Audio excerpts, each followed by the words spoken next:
Welcome to Behind the Page, the Eli Marks podcast, with your hosts, John Gaspard and me, Jim Cunningham. Hey there, Jim. Hey, Jono, how are you? I'm good. How are you doing over there? I am fabulous. I see you're on the couch, so the dogs will not be bothering you. Well, theoretically, which means, of course, in theory, that's the plan anyway. There's three of them. We were outside in the cold, and now we're inside. And you generally, if I sit here quietly, they will comply. We'll see if that happens.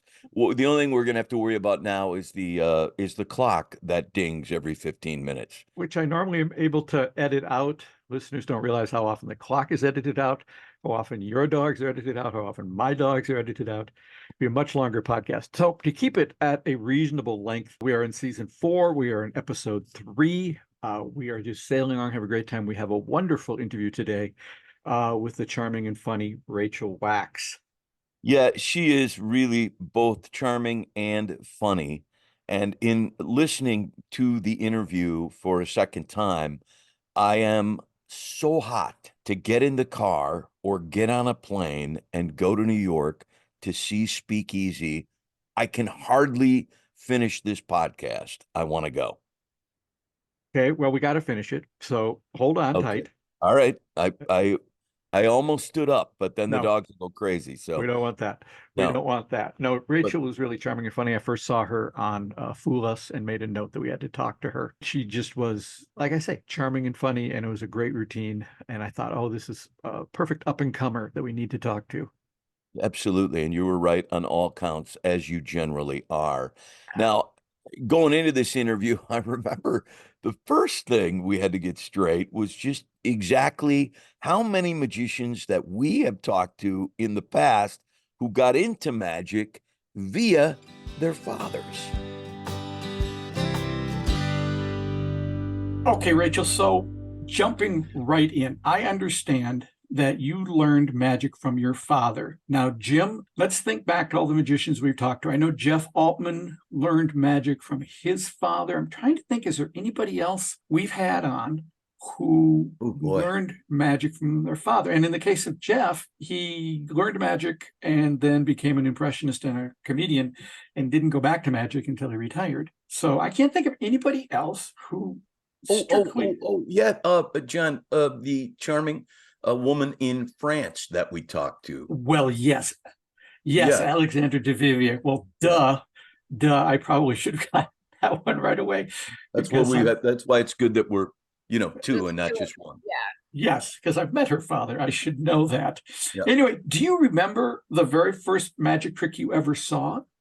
So I don't remember the first, but I will tell you the moment I realized I wanted to do it was we were at a wedding in El Salvador, and it was like our family flew out there, and everybody was absolutely wasted. Everybody was sweating through their clothes. Like, it was the hottest, most humid experience of our lives. And my dad was just slaughtering with magic. Like, people were hysterical, they were letting loose, they were having the time of their lives, and he was just casually doing card tricks for them. And I was like, I want to do that. I want to bring the life of the party. And a lot of my magic character is modeled off of him. And so my dad and I it's adorable. We have matching magic tattoos, which my mother is still unhappy about. And what does the tattoo take? What form does it take? It's a bunny in a hat, because we're hacks. And mine is on my ankle, and my dad's is on his arm, and my mother is still furious, like 10 years later. So here we are. You should get her drunk and get her tattooed, and I've been trying to get a magic tattoo with her for years. I have one with my brother. I have one with my dad. I need one with her. Is your brother a magician too? No, we have another silly matching tattoo. My dad really tried to get him into magic, and he was like, the problem is my brother's like a good-looking normal dude who's just like always had friends, like good at sports, like he's always had a girlfriend. Like, my dad needed to choose like the less ambitious child. Like it was not my brother was never going to be a magician. He was not a good candidate. Like he was too popular. Like it's just not, that was never going to work out. So you're saying he fit the stereotype of someone who isn't a magician. Exactly. I need attention and I don't have a lot of skills. So the perfect candidate to be a magician. Like I can't sing or dance or act, but I love attention. Let's talk about the first magic trick you actually learned then. Can you remember what that would be? The first magic trick I learned. Oof, I'm not sure. I'm sure it was a very simple card trick, but I will tell you the trick that my dad taught me that I still do now, although I do a different version of it, was rope magic, Professor's Nightmare. And my dad does a really wonderful routine. And even though it's probably not the first one I learned, it is the one that stands out most in my mind. Yeah, I'll buy that. And do you do your version with phone chargers? Yes, I do.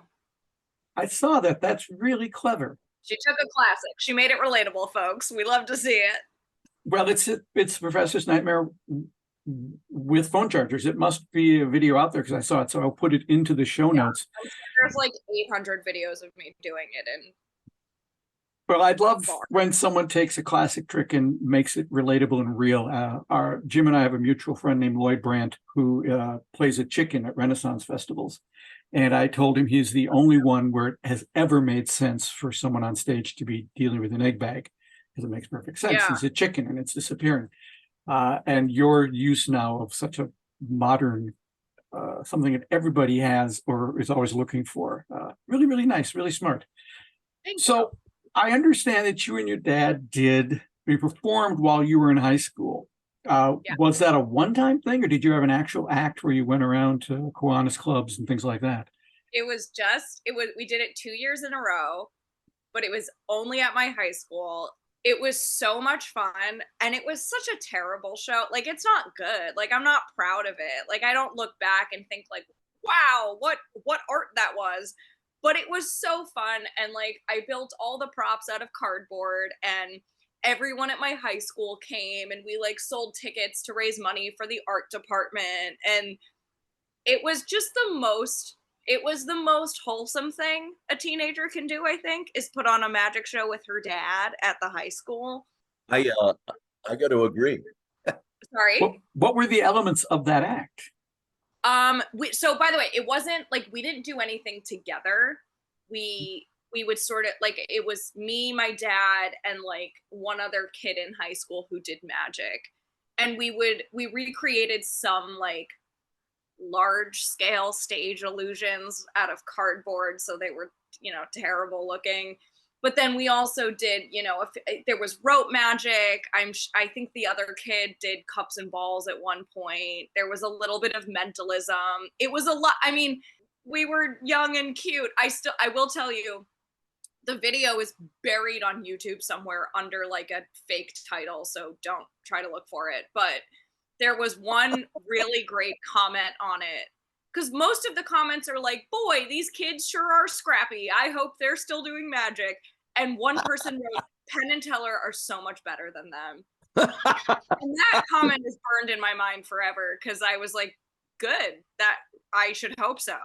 So do I understand that your father gave up the frivolous pastime of being a pediatric cardiologist and is now a full-time magician? So I don't want to say give up. He did retire like at a retirement age, but but yes, he is no longer a physician. He was for, 30 years or however long people do that for. And now he like does magic gigs all the time. He like works at if you're in Chicago, hire him, please. That's awesome. If you know what to expect. It's just like me, but bald. So does he have a website? He does. You should look up Dr. David Wax, Dr. Dave Magic, the cure for the common party. We'll put a link in the show notes. Absolutely. I'll send you the link when we Absolutely. Now, you don't live in Chicago anymore, right? You're now in New York? Yeah. Why'd you decide to leave Chicago? Great town, move to New York, another great town. Another great town, an even filthier town, you might say. So my family's from New York, so we have like family here and like roots. My parents are both from New York. I moved here like 10-ish years ago for college, and I've always felt more at home in New York, kind of than I ever did in Chicago. I just feel like New York is the way there's a place for everybody here, kind of. There's a place to be a weirdo here. So I just love it. I don't know that I could really picture myself anywhere else. That's where you found the Magnets? Yes. New York is where I found the Magnets, which is the wonderful magic group that takes the greatest care of its members. I had not heard of them before. Tell me about I who had they not are heard and of what them they at do. all. So yeah, fill me in because the Magnets completely new to me. So the Magnets is a group of magicians. We meet every single Wednesday in the back of a bar, and we shoot the shit and we talk magic, and we have a Facebook chat thread where anybody can share things or ask questions or do anything anytime. And kind of the point of it, the whole point of the group is that everyone is always welcome. Whatever your level, whatever your, anything. There is no discrimination at the Magnets, which can be hard to find in magic sometimes, and sometimes it's hard to not feel nervous, but it's very much an egoless group. Whatever your level is, whatever kind of magic you're interested in, you're welcome. And it's run by my dear friend Eli Bosnick, who started it. So, to have a very welcoming place in magic for anybody. That reminds me of the group that would meet every Saturday after stopping at Tannen's. Yeah, absolutely. You brought that back to life. Yeah, well, Eli did, he really wanted to have and sort of a place where if somebody moves to the city and they're into magic and they don't know anybody, they can come and meet some people and maybe be scared away, We're a frightening bunch. I love this. I love that a lot, that you have found a place. How did you find it then? Was he a friend of yours right out of the gate? So it's actually kind of a funny story. I was working at Toys R Us selling magic kits, and one of the other employees, who I won't name, him and I started dating because he had a lip ring and I was 19, and I was like, what a cool way to piss off my parents. So we started dating, and then he was part of the Magnets, so he introduced me to them, and then we stopped dating and they picked me, which it was like a lot of drama, but now they're like my best friends and have been for 10 years. So that is how I met the Magnets, was through dating a magnet. So I guess there must have been an attraction there. Hello. Sorry about That one was lying in the ground. I had to pick it up, or else someone might have stumbled on it at some point. I walked right by it. I saw it, and I said, I'm not picking that up. Well, it's done. It's done. Did you also have improv training early on? I have had no improv training. Really? Because your stage presence screams improv. I am very funny. You are very funny. Lots of people are very funny, but you are very funny in the moment and not necessarily pulling some hack line out of somewhere. Yeah. I don't have improv training, although I will say I've been very lucky to have a lot of flight time, and I sort of use that to try new things. How do you find that in New York? How do you get that kind of time? So the Magnets used to have a show called Taste of Magic. It's not around anymore, but it was a really great dinner magic show and a good way for people to get young performers to get flight time. So I had that. And then, you know what? There's a million little magic shows here and there in the city. I mean, nowadays I work at the Slipper Room, and I work at I work at Speakeasy Magic at the McKittrick Hotel, but that's close up, not stage, although the performance style that I have is the same. There's also lots of you can go to an open mic, a comedy open mic, and do a magic trick there. You sort of have to find find the opportunities that are not there for money and they're not there for clout. They are there for flight time. Well, that's pretty darn cool, because you are very funny. And I can appreciate that. When I watched the videos of you, I was like, wow, she is so in the moment and so able to just bang around with really charming lines that are appropriate and funny. And it didn't look like it looked like you were just grabbing out of the air these great lines. That's really where I have fun too. That's the other thing, is like, that's what makes me excited and happy. And I also think that's like how you stand out to an audience and how you connect to them in a way that doesn't feel like if they weren't there, your show wouldn't be any different. Is your dad funny? Where do you have he is, so you have there's a conduit. Very funny. Okay. He's very funny. We have a very similar sense of humor and all of the same mannerisms and voice and face. Nice. Okay.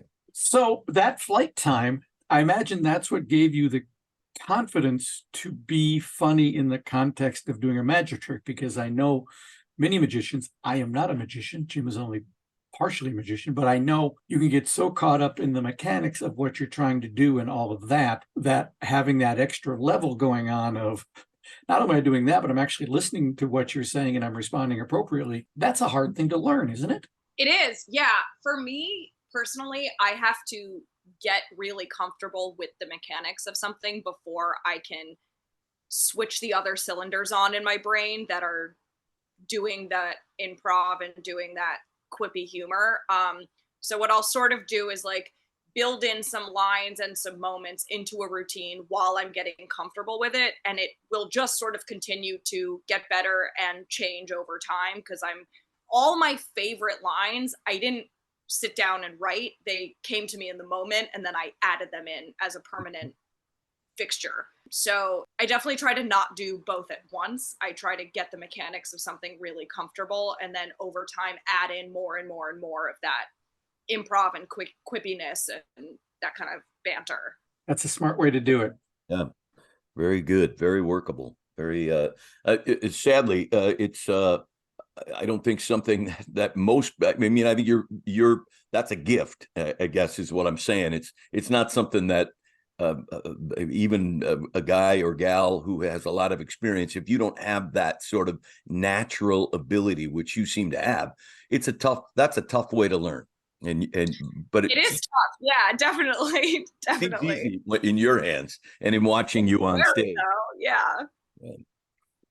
Did you, for a while, it was fashion design and then magic. You were kind of doing both, juggling them? Yeah. Is that what you went to school for?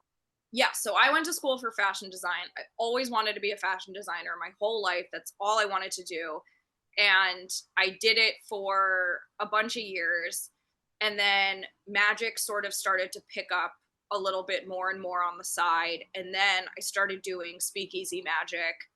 And there, adding more shows, adding more days, adding more this. And it was probably, I would say, 2 years of really like full out doing both full time. Like I'm never home. I'm changing in a cab between jobs. Like I'm constantly lugging around a giant bag with makeup and a hair curler and magic stuff all the time and running back and forth. And I just kept being like, something bad is going to happen to my body. And like, I kept having that thought. And I was like, I am aging at a terrifying pace. Like it was just really intense. And my like performance chops definitely grew a lot during that, like, because I was performing a lot, but I wasn't progressing creatively in magic as much because I was like, I don't have the time or the mental bandwidth. So yeah, quitting fashion was very scary. I probably could have done it sooner than I did. I'd like to say that I was so brave and jumped off that diving board, but I was basically kicked off by my friends kicking and screaming.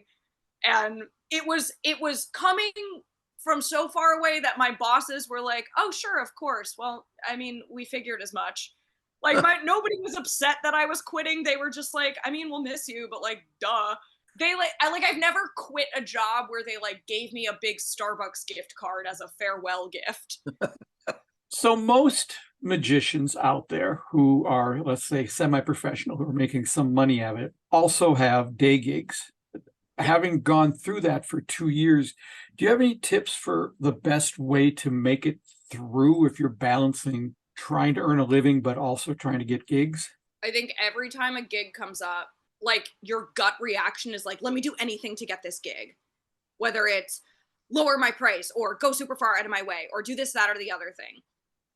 I think it's important to be like, okay, how is this going to serve me? Because you also, like, the biggest thing is if you forget to make space to take care of yourself, then everything goes, it just does. It all goes, and you have to like let yourself go in some areas. Like, for example, when I was working both jobs, like I was making extra money because I was doing 2 jobs. So I let myself take an Uber anytime I was tired. I let myself order in food and didn't beat myself up about not getting groceries. And like, you do have to make some concessions somewhere, even if it means you're not going to save as much money or, it feels wasteful or whatever. You have to give something to yourself to take care of yourself, because otherwise you're not going to be good at either job if you're exhausted and hungry and not feeling satiated.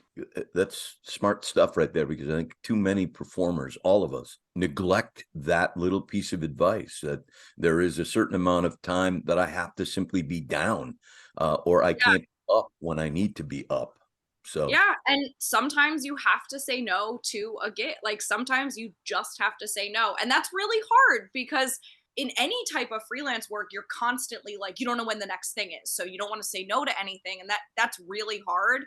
But like sometimes you have to. Like sometimes it's like, is this really worth it if you're drowning? yeah, exactly. Can I go back to the fashion design thing just for a second? Yeah. So I know I don't want to give anything away here to anybody who's listening, but sometimes magicians have clothing that would be specific to them and their needs on stage. You have a fashion design background. Have you designed anything for yourself that is specific to your act? Sort of. So I will often alter clothing. I won't usually make it from scratch just because it's more work than is worth talking about. But I'm a huge blazer hound. I buy new blazers constantly. I love them, and they make me feel, powerful. But sometimes like the pockets aren't deep enough, or there's not enough pockets, or there's no pockets, and I'll adjust that a lot, or I'll add pockets to a skirt, or I'll change out the pockets on. I do a lot of pocket adjustment. That's just for me though. Like I know some female magicians who will just like wear a dress and carry a handbag, and that works for them. So you kind of got to figure your own stuff out, but that's the main alteration thing that I do for myself. And you've also given us the great title for this episode, Blazer Hound. Blazer hound. I imagine your first mentor was your father. Did you run into other mentors on your way? Yeah, absolutely. I mean, I would think of Eli as a huge mentor for me. I mean, not just in like technical magic, but as a comedy person. He's a comedy writer and he's a podcaster, and he sort of helped me fine tune my performance character over time. Because as a woman, it's like it's very delicate. It's very dicey. You can't be too mean. No, you can't be too flirty. Oh, can't be too. Blah, blah, blah. There's a million things that sort of don't translate. Like I have male friends who are like, oh, next time someone says this, like, why don't you just say XYZ? And I'm like, think about how that sounds coming out of my mouth. Mm-hmm. And it's very delicate and it's very tricky. And I'm constantly changing and constantly evolving and adjusting. But he's always been a huge help with that. And this is the guy who started the magnets, Eli. Yes. All right. As opposed to Eli Marks, the magician in the 9-book Eli Marks series that this podcast is about. Although many of the things you said about your Eli are also true of our Eli. Yeah, exactly. And I will also say, as far as mentorship, everybody I work with at Speakeasy I would consider a mentor, just because they're all like so talented, so knowledgeable, so happy to share information and help. I could go to any of them anytime and say like, hey, can you look at this? And they not only treat me as an equal, but it's never a, oh, that's good enough. No, make it better. They always help make it better. So I consider a lot of people mentors, I guess. Tell us more about this speakeasy experience. I'm very excited about that. I'm very curious about it. Yeah, so the show's been around, I think, like 5 years. It's put on by the McKittrick Hotel, and I can only give so much away, but it is a very cool immersive experience. If you don't know the McKittrick Hotel, that's the home of Sleep No More, which is like the immersive show. But Speakeasy is sort of like, it's a mix of close-up magic, it's a mix of stage, it's a cool vibe, it's some of the best magic you'll see ever. And you're seeing multiple magicians. So you get to see very different styles of magic, different personalities, different magic with different objects, all different kinds of stuff. And it's very cool. It's a lot of magic packed into an hour and 45 minutes. Is it how do I phrase what I'm trying to say? So it's not, is it a show? You come, you buy a ticket, you sit down, you watch a show. Yes. It is. All right. Yeah. It is a show that you attend. Yeah. Rather than, I guess, I think of the term speakeasy more as kind of a bar, and you go to the bar and you're drinking and a magician shows up to. Oh, sure. Yeah. They sort of create that vibe while keeping it a ticketed show. Like they do maintain that vibe. If you know anything about the McKittrick Hotel, is that they know how to create a vibe and an experience, and they very much maintain the speakeasy experience. But it's not like Sleep No More where you're moving through the hotel. No.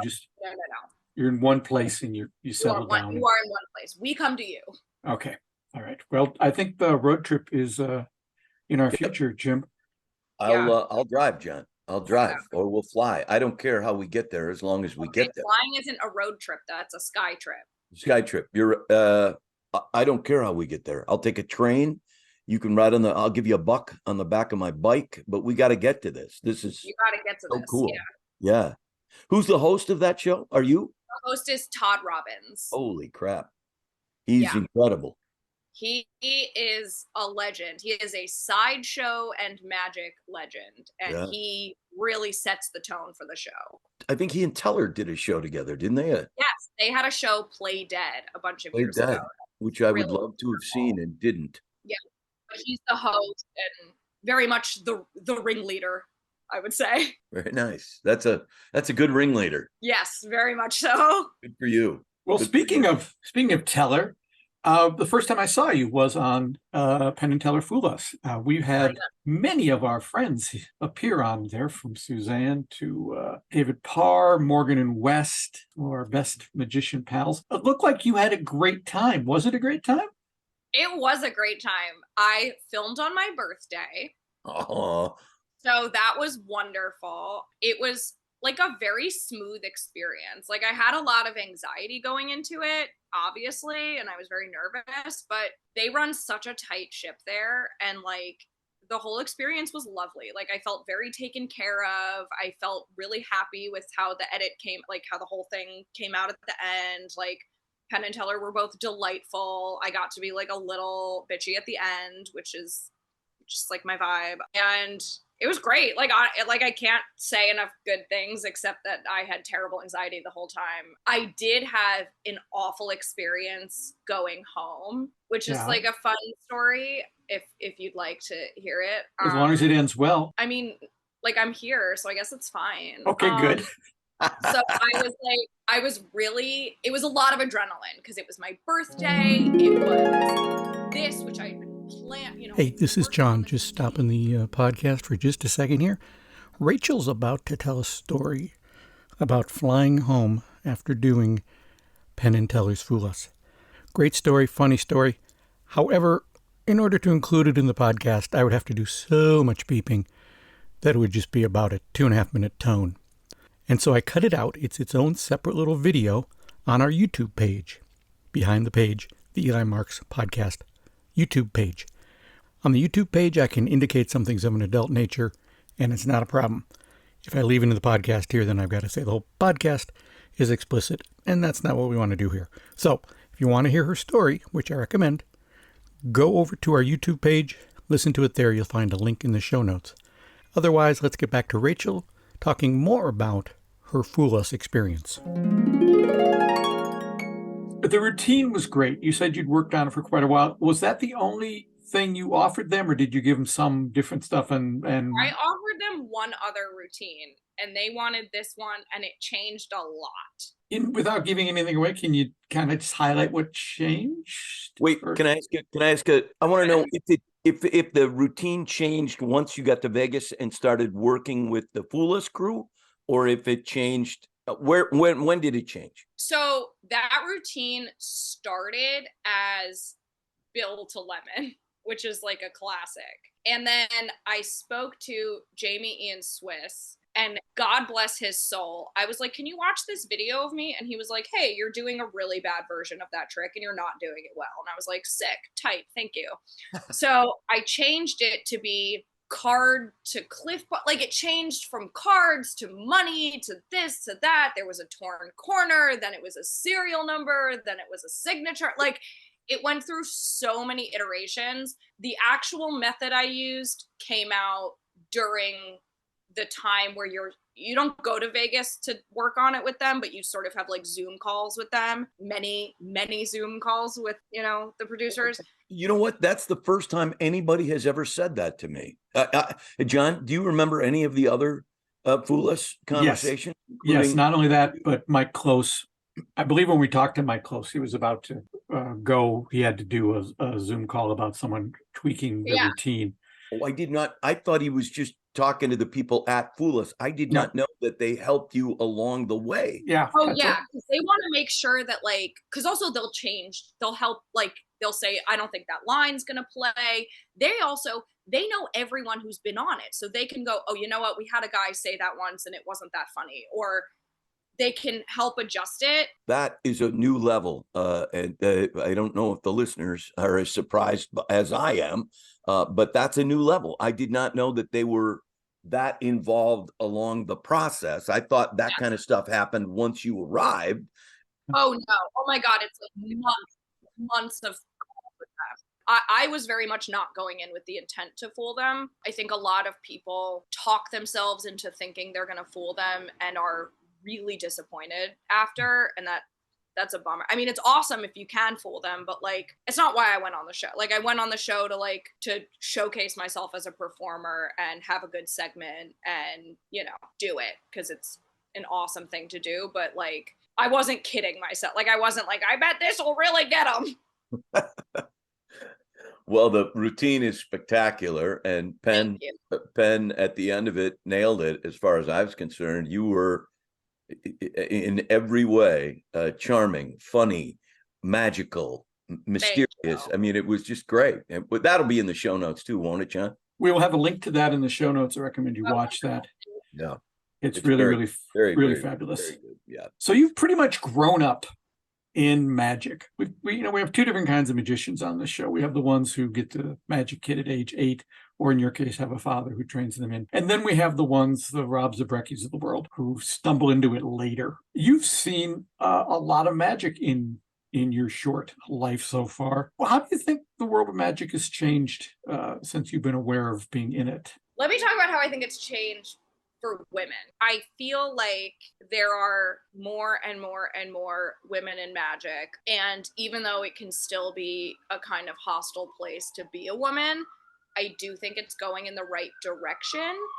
And I taught at Tannen's Magic Camp this last summer, which was so wonderful and such an honor. And there were so many girls and everyone was so lovely. And these kids were just like nice. All the kids were really kind and really lovely to each other. And like, it made me feel really good about the future of magic, because I think something that happens in the community that I hope will change, and I think is changing, is sort of not even gatekeeping, but kind of not letting certain people in or feeling like, oh, I'm cool or I'm too cool or what. And it's like, we're all magicians, like relax. I didn't see that at all at camp. And you have these huge heavy hitters at Tannen's camp. Like David Williamson is there.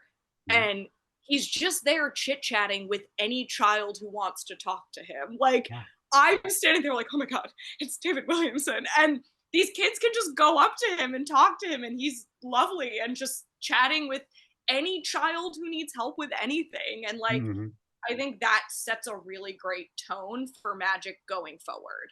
We love David Williamson. Yeah, we do. I'm obsessed with him. Also, he's a pug person, and I brought my pug to camp, and they bonded very deeply. Nice. Very nice. So one last question for you. What excites you about magic today, as either the world of magic or for yourself as a magician? I would say the world of magic excites me because I think that I don't want to say that social media and the internet is necessarily good for magicians, but I do think it's good for sharing magic, and it makes it really easy to share new magic, which I think is great, because even if you see something and it's too hard for you to do, or you don't want to, or it doesn't fit your character, it might get your juices flowing. It might get your brain gears turning and make you want to work on something new or check something out. And I do think that like how much magic is online it's probably a net positive for the community and making magic a little bit more widespread. There's also so many magic shows right now in person.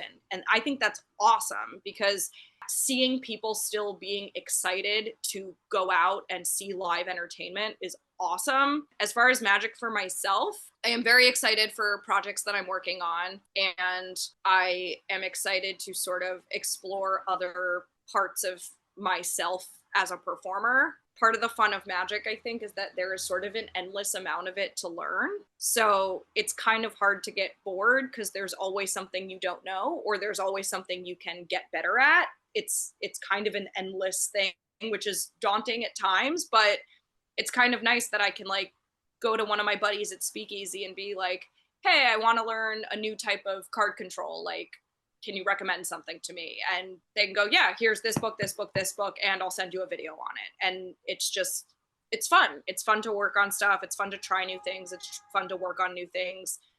And like every time you perform, you're sharing art, which is cool. And that's just a wonderful part of the job. What a great story. What a fun person. The evolution she's made from part-time magician, working with her dad, not really working, but learning from her dad, and then going to design school, and then balancing the two of those things.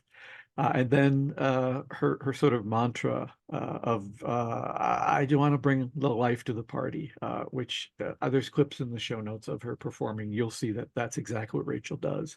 Yeah, she has so much on the ball, so much going, so many natural gifts that I really want to see her perform in Speakeasy. Again, I am tempted to get off the couch right now and start driving. I'll pick you up. If it weren't for your natural inertia, I'd be afraid of that comment. Exactly right. But we really do have to make the commitment, John, and get out there and see Speakeasy.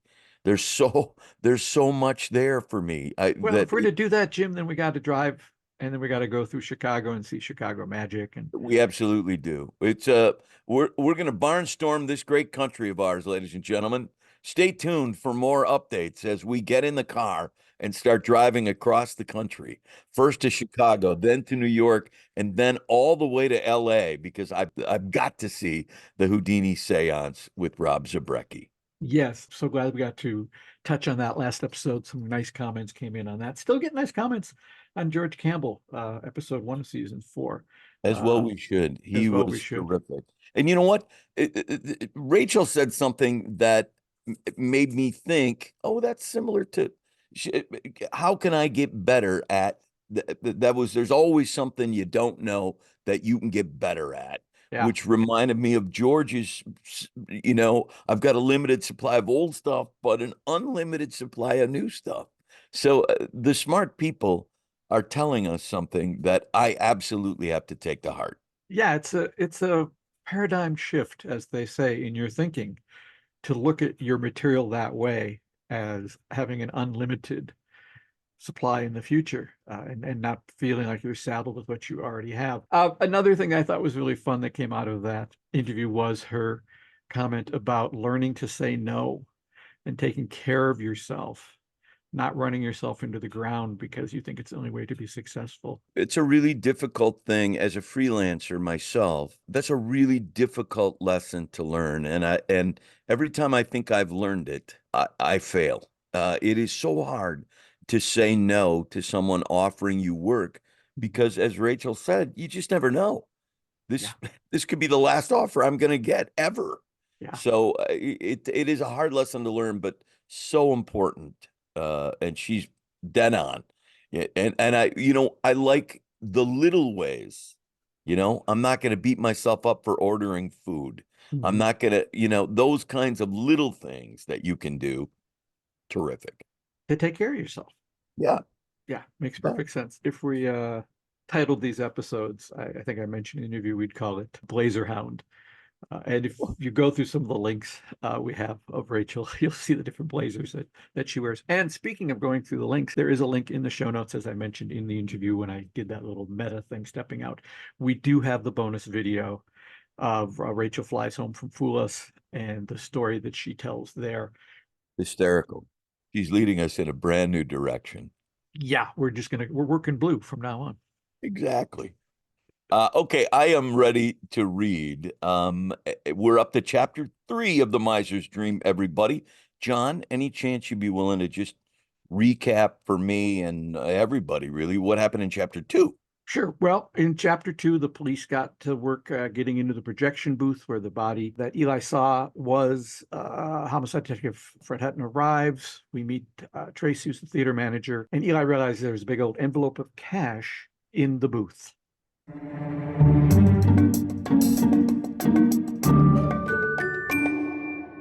Chapter 3. $75,000? Harry gave a low whistle as he stroked his thick white beard. That's what the crime scene guy said. I saw a stack of money in an envelope on the table, but I was surprised it was so much. Must have been large denomination bills. Must have been. My, you had quite the evening last night, didn't you? My Uncle Harry and I were having breakfast together in his apartment, as we did most mornings. However, our topics of conversation usually focused on more mundane things, like a new type of rye bread he was thinking of trying, or the need to order more invisible thread for the magic shop. Dead bodies and large sums of cash were, at least up until today, infrequent but welcome breakfast subjects. The daily breakfast ritual began soon after I moved back into my apartment above Harry's. At the time, I had just gotten divorced and my Aunt Alice had recently died. It made sense to return to my boyhood home, if only for a while. Harry seemed to like the company at breakfast, and it gave us an important and valuable opportunity to strategize on ways to upgrade and improve his magic store and its standing in the marketplace. I should point out we never seized that opportunity. Not even once, but instead usually spent the time just reading the paper or kibitzing on topics both obscure and unimportant. It sounds like the police have a classic locked room mystery on their hands, Harry said as he headed to the coffee maker to pour his second cup of the day. He filled the mug to the halfway mark and then added a generous amount of chocolate milk to round out the rest of the cup. Dead body on the floor, gun nearby, a stack of money on the table, and the door locked from the inside. Yes, quite the puzzler. Did you know the projectionist? I think his name was Tyler. Harry sat down and considered. We're on a nodding acquaintance, I would say, he finally said. I know he's worked there for years, but I couldn't tell you a thing about the poor devil. You? I shook my head. I don't think I could have picked him out of a crowd, I said. Say, speaking of crowds and on a more upbeat note, how was the turnout for Quentin Moon's show last night? I shrugged.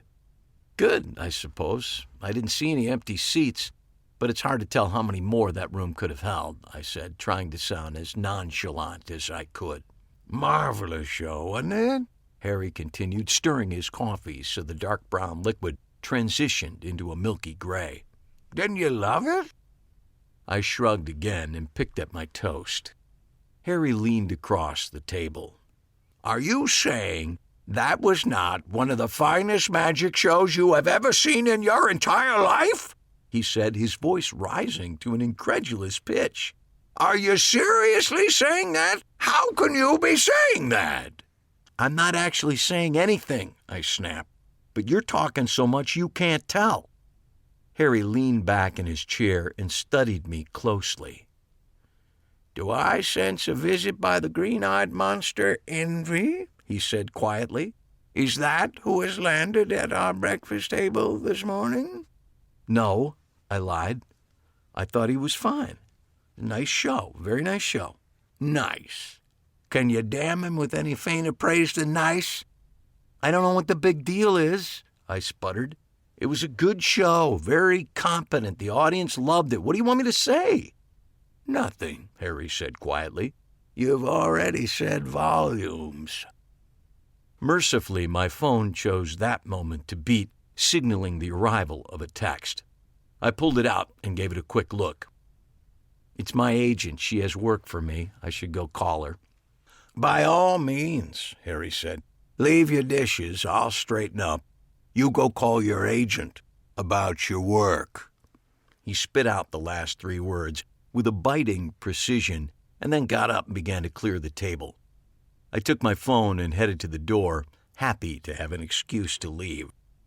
Even though I stormed out of Harry's apartment trying to give the impression I had places to go and things to do, as it turned out, I did have at least one place to go. A quick call to my agent revealed the sudden and abrupt need for a substitute magician at a children's magic show. The details were fuzzy, but apparently the scheduled performer had backed out at the last minute, leaving a frantic parent with a room full of kids and no promised and desperately needed child-friendly entertainment. I'm no fan of children's magic shows because in my hands, they generally end up being less about entertainment and more about crowd control. Some magicians can handle the kids with ease and aplomb. For me, it quickly degenerates into a hostage situation with me as the unwilling victim. However, I wanted to put some distance between myself and Harry, and I really did have nothing else to do that morning. I packed the car and was on the road in less than 20 minutes. Due to the hurried nature of the request, my agent had failed to supply me with the demographic profile of the group. Not knowing the age range of the audience meant I had to bring not just a few things, but virtually everything. I needed to be prepared for any contingency because experience had taught me a trick that will delight an 8-year-old will completely baffle a 5-year-old, sometimes to the point of tears. And then a trick a 5-year-old finds completely enthralling, a 10-year-old will think is the stupidest thing he's ever seen and will be quick to proclaim that, often at great volume. And God help you if the room is full of teenagers. Consequently, I had overpacked and was ready, I felt, for any eventuality. I was wrong. I would have been wise to spend the drive time thinking about what I was going to do for my 45-minute act, which was 25 minutes away. Instead, I spent the trip fuming about how quickly Harry had seen through my feelings about Quentin Moon's performance. The fact was, it was the most astonishing magic show I had ever seen. But something inside made it impossible for me to admit that, at least in front of Harry. Because this flurry of negative thoughts and self-doubt had clouded my brain, I think I could be excused for not noticing the red flags of danger as they appeared one right after another. The first indicator something was amiss was the complete lack of cars in the parking lot at the party's location, Pirate Pete's Pizza Peninsula. With a kid's birthday party in progress, the lot normally would have been filled to overflowing with SUVs and minivans, but there were only a handful of cars dotting the large space. I encountered the second red flag when I entered the building, passing a prominent and hastily scrawled "Closed for private events" sign which hung crookedly on the door. What was striking was the volume, or actually lack of volume, that I experienced when I walked into the entertainment complex. Pirate Pete's consists of a ridiculously large video game arcade, a bowling alley, indoor putt-putt, a performance stage, and outsized dining area. Noise levels, including the sound effects from all the video games, the rumble from the bowling alley, the screaming of kids, and constant thumping of bass-heavy music, usually combine to create a wall of sound as you walk into the place. However, on this day, I was greeted by blessed, eerie silence. The third red flag was actually more of a red fire hydrant, a short, muscled bullet of a man I'd come to know only as Harpo. With his short-cropped red hair and imposing stance, he was the first human, to use the term loosely, I encountered as I entered the building. My heart sank when I saw him, because the appearance of Harpo was a clear harbinger I was once again going to come face to face with. Ah, there he is, the man of the hour. Welcome, Mandrake, welcome. I followed the sound of the thin, reedy voice, finally spotting its thinner, reedier owner. Mr. Lime was seated on a chair in the large and empty dining area, looking like a pale, skeletal waif set adrift in a sea of colorful tables. I forced a smile onto my face and headed toward him, fording the large sandbox area which acted as a moat of sorts between the play zone and the food area. If I had been crossing an authentic moat to do battle with an actual dragon, I think I would have felt better about my odds. Welcome to my version of a surprise party, he said with a too-wide smile, making his tight white skin seem even tighter and whiter. The surprise being there is no party? Exactly. He gestured to a chair across the table from him, and I sat, reluctantly, like a child forced into an impromptu meeting in the principal's office, assuming, of course, the principal was a grinning, aging sociopath. Our paths had crossed 3 times earlier that year, and I still knew nothing about the man, not even his real name. In addition to his criminal activities, which he only alluded to, he was a rabid movie fan. At our first meeting, he proposed the name Harry Lime as a plausible substitute for the real thing. The charming but immoral Orson Welles character from The Third Man had seemed a reasonable analog, and from that point on, he'd become Mr. Lime in all of our brief but terrifying encounters. His delight in assigning movie nicknames was applied without prejudice to all comers. His silent bodyguard, houseboy, chauffeur, or whatever the hell he was, had been given the name Harpo as a nod to the great silent comedian. And I was dubbed Mandrake in honor of the comic strip magician of the same name. I'm glad your schedule was free this morning, Mr. Lime said. Can Harpo get you a soft drink of some kind? They have one of those machines which appear to offer hundreds of selections. I myself, he continued, gesturing to the bright plastic cup in front of him, am happily partaking of a diet vanilla cherry Coke, of all things. To prove his point, he picked up the cup and took a sip from the colorful straw. His skin was so translucent, I swear I could see the dark liquid through his cheeks as it moved out of the straw and into his mouth. He looked just as old as he had when I met him several months back, and that was really, really old. Thin strands of white hair covered his pale scalp, and his head balanced atop his wiry shoulders like a ghoulish bobblehead. "This is a unique place to meet," I said by way of a conversational icebreaker. Thank you, he said, taking the comment more as a compliment than intended. I thought a birthday party would be a good ruse, and this seemed as likely a place as any. In fact, I think, technically, I own this establishment, he added as he looked around the large space as if for the first time. But I suspect that would be very hard to prove. By design? Exactly. Feeling more cocky than I had any right to, I pressed the question. Mr. Lime, what exactly do you do? I mean, for a living? We've never discussed that. I'm not sure I understand the question, he said without a hint of sarcasm. His apparent naivete stumped me for a second. All right, I said, searching for another way into my query. For example, when you fill out your income tax form, what do you list as an occupation? This produced a gruesomely large smile, during which he bared all of his large yellow teeth. Income tax form. You are a funny young man, Mandrake. You really are. He laughed a ragged, phlegmy laugh and then took another long sip from his soda cup. The straw made a slurping sound as it sucked up the remaining liquid, and in an instant Harpo was at his side, replacing the empty cup with a full one and then disappearing as quickly as he had appeared. Mr. Lime seemed to take no notice of any of this and focused his attention entirely on me. I understand you had a bit of an occurrence last night, he began.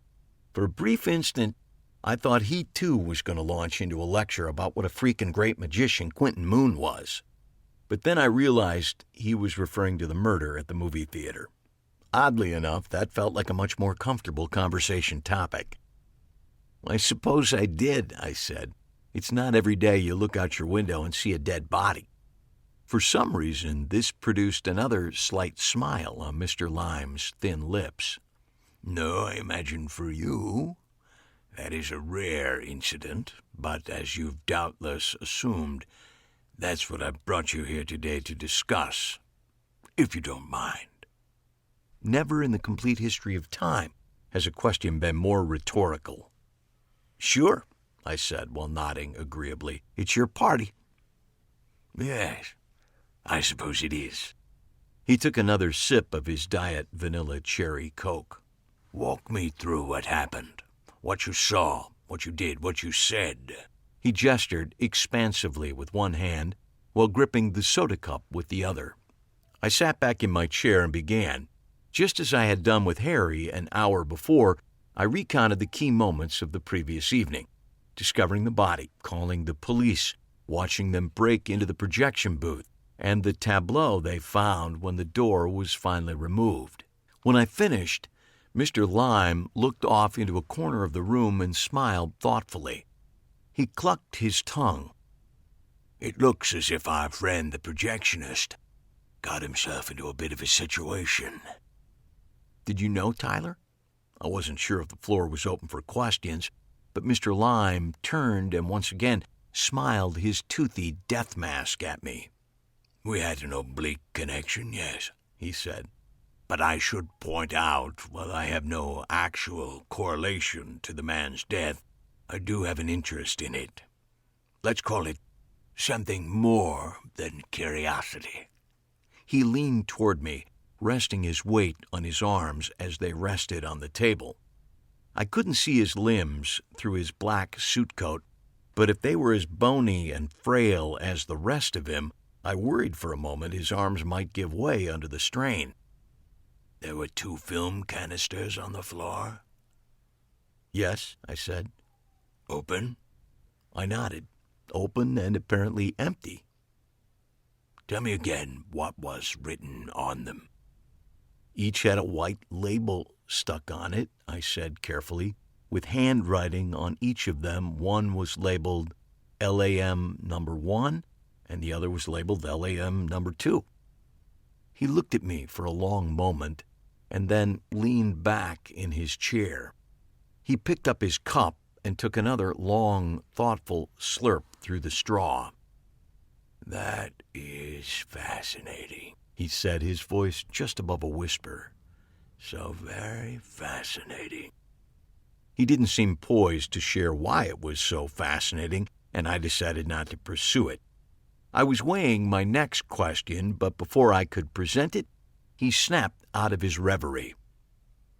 Okay, Mandrake, let's do this. Why don't you do me a trick, and then I'll lay out my plan, such as it is. I was startled by his sudden change in mood and energy. Do a trick? I repeated. He nodded with enthusiasm. Yes, I believe it is traditional for magicians at birthday parties to perform tricks. That is still the custom, am I right? I couldn't help but agree, but the sudden request put me momentarily on the spot. I had left all my gear in the car, planning to come in and determine the age range I was dealing with first. Consequently, I had nothing on me I could use for an impromptu trick. At the same time, I knew in my gut if I went out to the car now, my fight-or-flight impulse would switch to flight, and I'd be halfway to Canada before I knew it. And as I looked across the table at Mr. Lime, I recognized there was no way that could end well for me. He was as deadly as he was old, if that makes any sense. I quickly surveyed the space to see what was available and was thrilled to spot several small tin buckets in the sandbox moat which circled the eating area. One of those would be perfect for a quick rendition of the Miser's Dream. Plus, having just seen Quentin Moon perform an exquisite version of the effect last night, I realized this would be an ideal opportunity to see if I could emulate his approach to the trick on the fly. I walked over and grabbed one of the cleaner buckets, stopped by the change machine to get some coins, and headed back to Mr. Lime, who was leaning forward in keen anticipation. Say what you will about him, the scary old guy was a great audience for magic.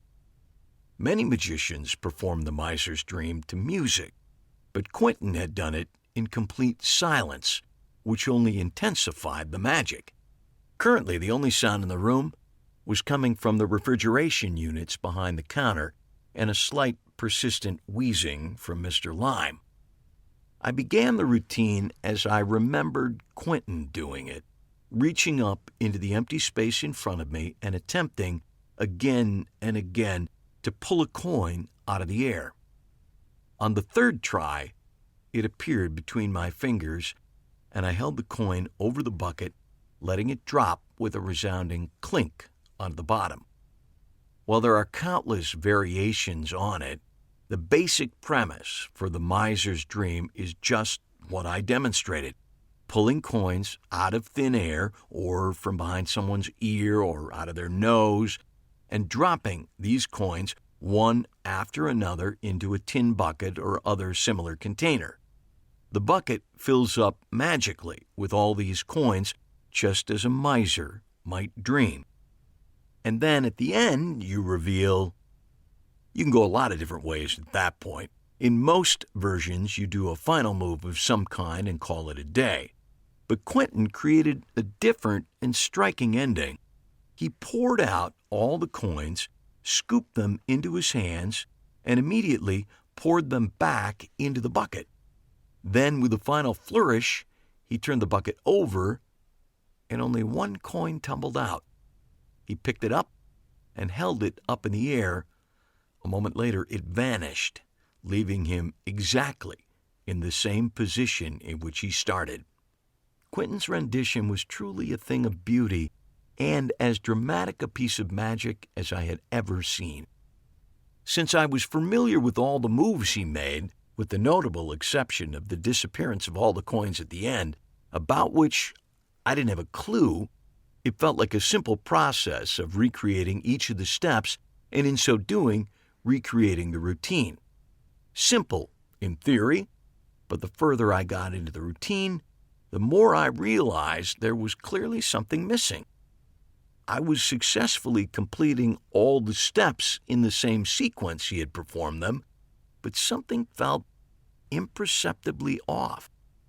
I plowed ahead gamely, but when I noticed Mr. Lime suppress a yawn, I felt the routine nearly collapse around me. I made it through the conclusion and improvised a quick ending, producing an oversized coin from behind his ear, a hoary cliché, but it was all I could think of. I stood back and waited for his applause. And I waited. The room was deathly silent, with only the sound coming from the compressors in the kitchen. Mr. Lime had stopped his gentle wheezing, and before I glanced over at him, I wished as deeply as I could that he had left at some point during the routine. Sadly, he was still seated across from me, and he looked no happier than I felt. So, He said finally, after I had set the bucket down on the table. that happened.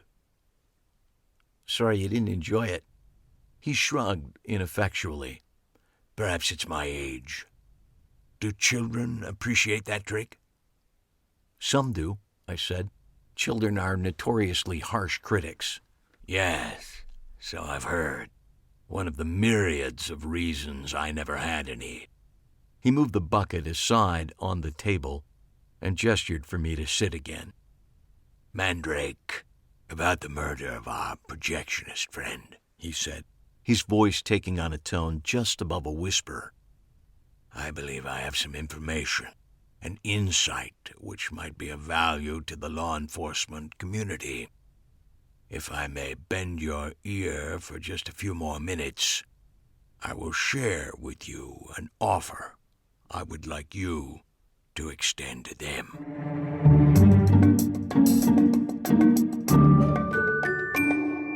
Oh boy, Mr. Lime, your least favorite voice to do.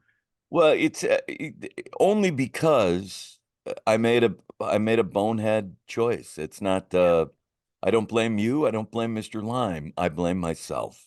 I reached too deeply there, and it's a tough voice to sustain. And as we found in recording the book, it's a tough voice to do and then continue, because it really does trash my throat a little bit. Yes, and this is just book 3, The Miser's Dream. I know he pops up again and again a couple more times. And then, spoiler alert, he stops popping up at one point. So, but that's a story in and of itself. Exactly. So I hope everybody's liking this new format of having a full interview, one episode a month, and the second episode doing a little flashback to something somebody said a couple years ago and doing a little deeper dive on that. We did Rob Zabrecky last time. We love Rob Zabrecky so much. You really do. Next time, someone we love, I'm going to say maybe even a little bit more. Just Oh 'cause my he's been around gosh. longer. We're going to have a few words from John Carney that we're going to talk about. So next time we'll do chapter 4 of The Miser's Dream and then a couple words from John Carney. So until then, keep your dogs quiet, everybody. I think that's good advice straight across the board. Thanks for listening. We really do appreciate it. Next week, John Carney. We love him. We really do. See you later, everybody. Bye-bye. This has been Behind the Page, the Eli Marks podcast, with your hosts, John Gaspard and Jim Cunningham. Produced by Alberts Bridge Books at Grass Lake Studios. Find this podcast and all the books in the Eli Marks series at EliMarksMysteries.com. That's ELIMARKS Mysteries.com. And thanks for listening.